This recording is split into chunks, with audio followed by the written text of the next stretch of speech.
Hi tubers, okay, I'm here for another episode of Judging Love and Hip Hop Hollywood. This is episode 3. And to be honest, I was not even going to do this one.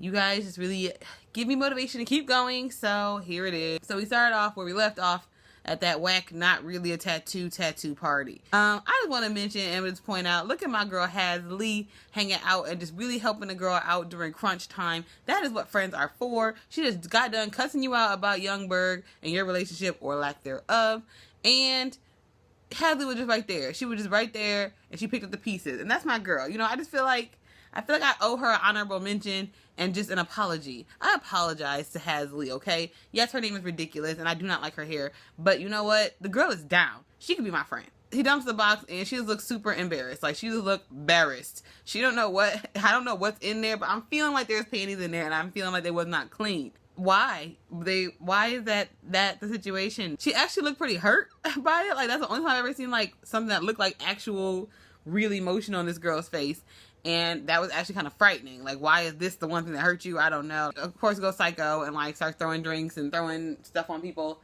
and I just know them tattoo people is mad. They are just mad.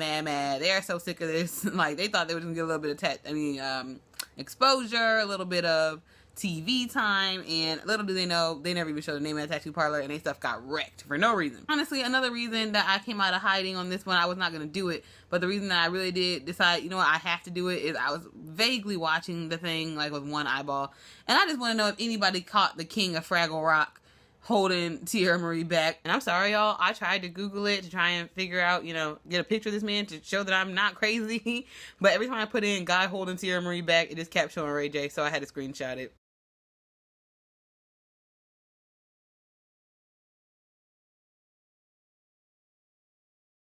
They didn't mention him. They didn't say nothing about who this person was. You cannot spring that on somebody. Okay, that's not messed up. That looks like a freaking, like a street character from The Wiz. Like, somebody needed to mention what the heck he was doing, and nobody said anything. I'm like, I gotta say something about this.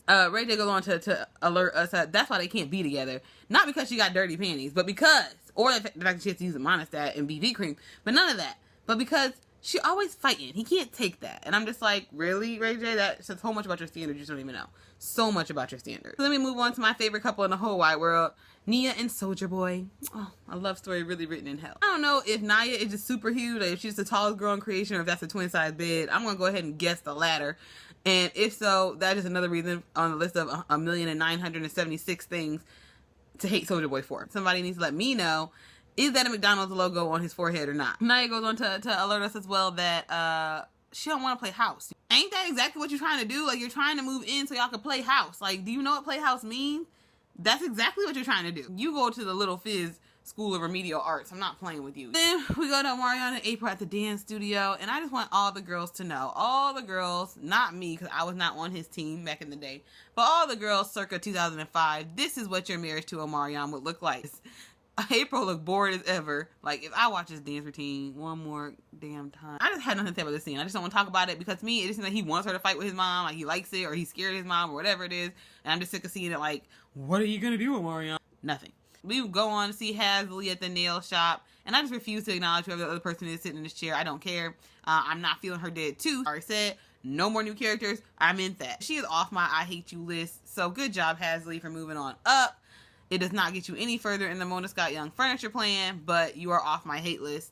And she talks about how Ray J just died of a mad black woman her and just kicked her out the house like Pam. Said that Tierra Marie's house sitting gig is over. I'm just like, who house sits? And more than that, who allows Tierra Marie to house sit for them? She looked like she steal. Check your stuff. Count your things. So now we move over to Massacre and Molly, or Marley, whatever. I'm just very confused by this couple. They at the furniture store, and I just look at them like, he has to have a lot of money. Like, he's not ugly. It's just so strange when you see him together. And not only when you see him together, but like how bad she's tripping off of him. It's like, is it good, girl? Like, is it real good? Just let me know. Somebody DM me about that. And she says, you know, things are going a little bit fast, but you was a fast girl, so you don't care. I hated her purse. I don't know what it is. I don't know if that's designer. I don't care if that purse costs $6,000. It is the ugliest bag in creation.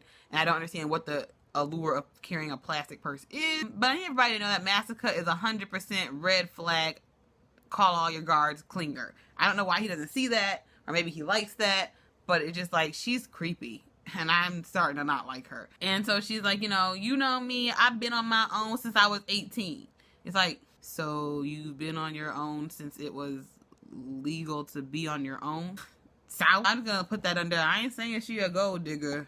Over to Omarion and Fizz is having a little date with their girlfriends, and Fizz lets us know that Amanda is coming in a couple minutes late because she's coming in from work. And I didn't know, where the hell does Amanda work? Like, where you work at? Like Gold's Gym? Like, what is the tank top situation? Muscle shirt? What's that? Where do you work, Amanda? I love you, but where do you work? And also, what the hell is Omarion wearing? I've asked this question like 4 times this episode already.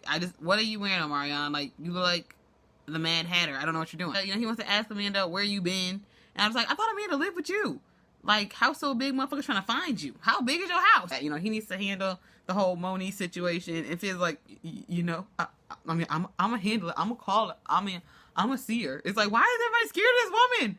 I'm about to check her records for real. Like, I'm really about to Google this woman. So then we go down to the bar to see Molly and Lionhead together at last. And, I don't know why, but I just like Lionhead and Molly together better. I know that she's also a gold digger. No feelings for him besides his bank statement. But I don't know why. I just feel like I condone that more than I condone Massacre. Maybe because she just seemed less thirsty for him. Personally, though, I don't think that Molly likes either one of them particularly. I think that they both are, chicken heads to him. And he got probably one in every state. So, we just see these two and we're like, ooh. Like, didn't he just get popped for human trafficking? Like, he don't like none of y'all. If you notice her complete hand placement throughout the whole show, I think that Lionhead ain't wearing no panties. If she's not wearing no panties, she's not wearing no panties so that he could see that she's not wearing no panties. I know she's trying to add, trying to hide it. But girl, I know you wasn't wearing no panties. She asked, what's the deal with Massacre? He like, hey, I don't even know her. He played her. Like, he says she's just a friend. And not even a friend. He was acting like he really didn't even know the girl. Like, didn't really have ever heard of her. But then he goes ahead and admits that, they did have oral. They were orally invested in each other.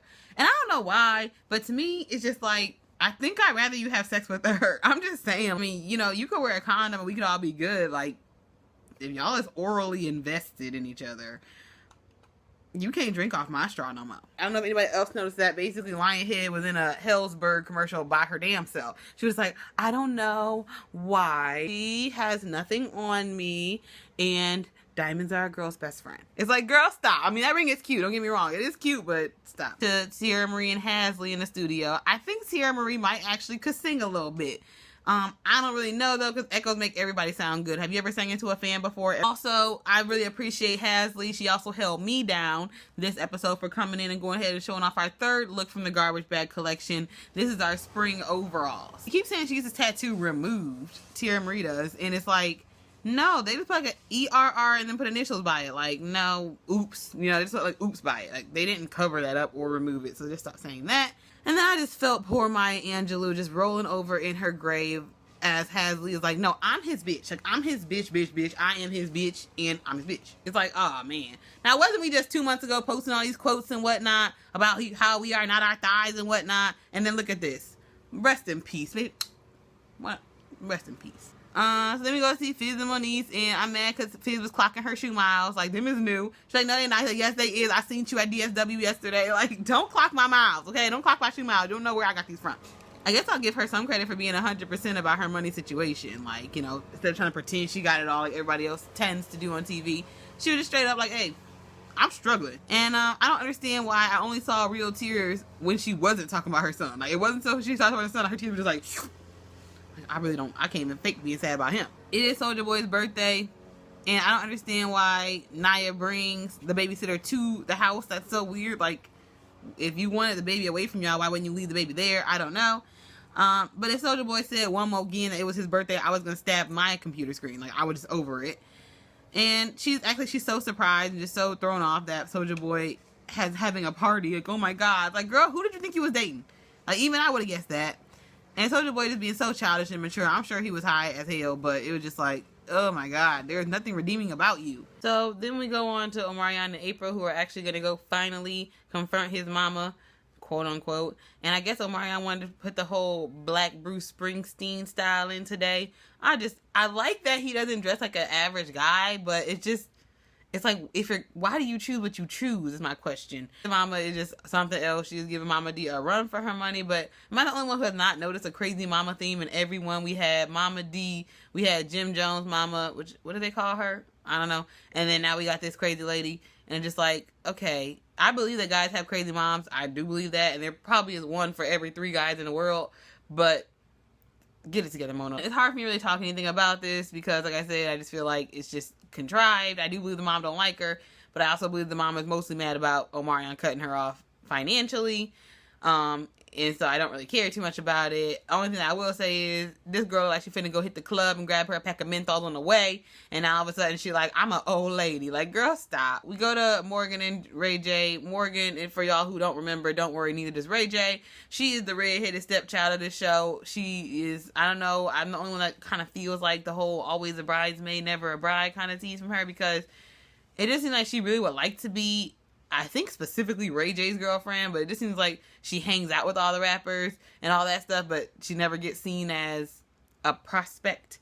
They're about to go ahead and get Basketball Wives clearance, which is AKA none, because they just tear up every place they go. Now he done snatched the hookah onto the couch and just watches it burn. And also, were those pineapples or was that just weird looking wood? Because here we use coal. He just tried to trip on my girl Morgan, and she just took it because basically she barely got the clearance she do got, so she don't want to lose her VIP, get rid of my side chicks pass. I feel her.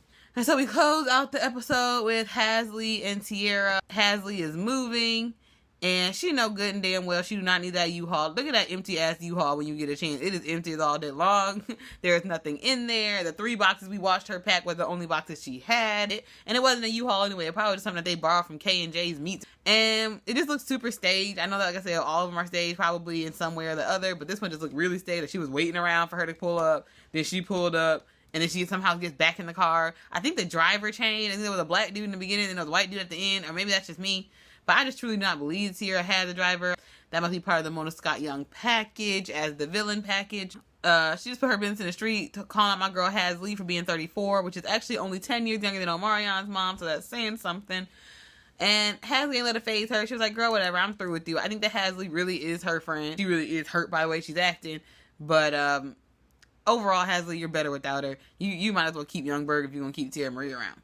So that was the end of the episode. Thank you, Jesus. I appreciate it very much that, you guys continue to watch. So I did it. And I'll see you later on tonight for Scandal too. All right. See ya. Bye.